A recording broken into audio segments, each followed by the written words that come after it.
Qubadlı rayon İcra Hakimiyyətinin təşkilatçılığı ilə Halk Kənd Tam Orta Məktəbində rayonun Halk Kənd sakini, uzun illər Halk Kənd Tam Orta Məktəbinin direktoru vəzifəsində çalışmış əməkdar müəllim, şərəf nişanı ordenli İsfəndiyar Haqverdiyoğlu İbrahimovun 116 illik şərəfli ömür yoluna həsr olunmuş xatirə gecəsi keçirilib. Tədbirdə çıxış edən Qubadlı rayon İcra Hakimiyyətinin başçısı Malik İsaqov orta məktəb illərini xatırlayaraq müəllimi olmuş mərhum İsfəndiyar İbrahimov haqqında müsbət fikirlərini bölüşüb. O İsfəndiyar müəllimin təkcə pedaqoji fəaliyyətini deyil, həm də onun peşəkar məktəb direktoru və böyük təşkilatçılıq istedadını xüsusi vurğulayıb. Bildirilib ki, İsfəndiyar İbrahimov 1910-cu ildə Qubadlı rayonunun Hal kəndində dünyaya göz açıb.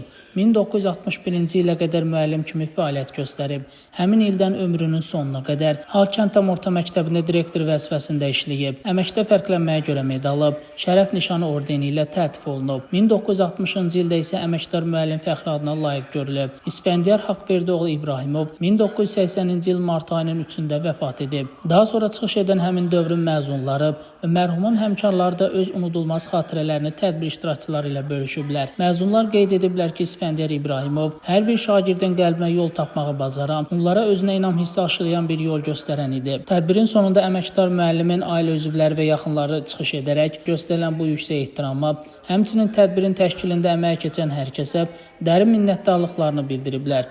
Onlar bu addımı ziyalı əməyinə verilən ən böyük dəyər və mənəvi vəfa borcu kimi qiymətləndiriblər. Tədbir musiqi parçaları ilə davam etdirilib. Onun həyatı təkcə keçdiyi yol ilə deyil, yetişdirdiyi nəsillə ölçülür. 7 övladı, 19 nəvəsi.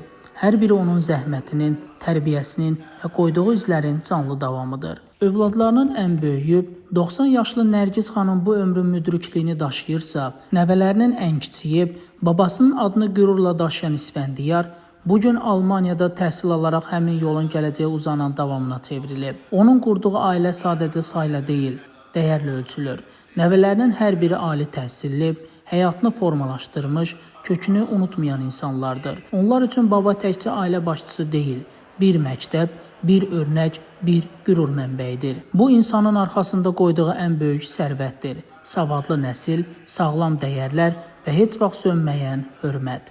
Şəmistan Fikrətli Elbrus İsmailov bugün informasiya proqramı üçün.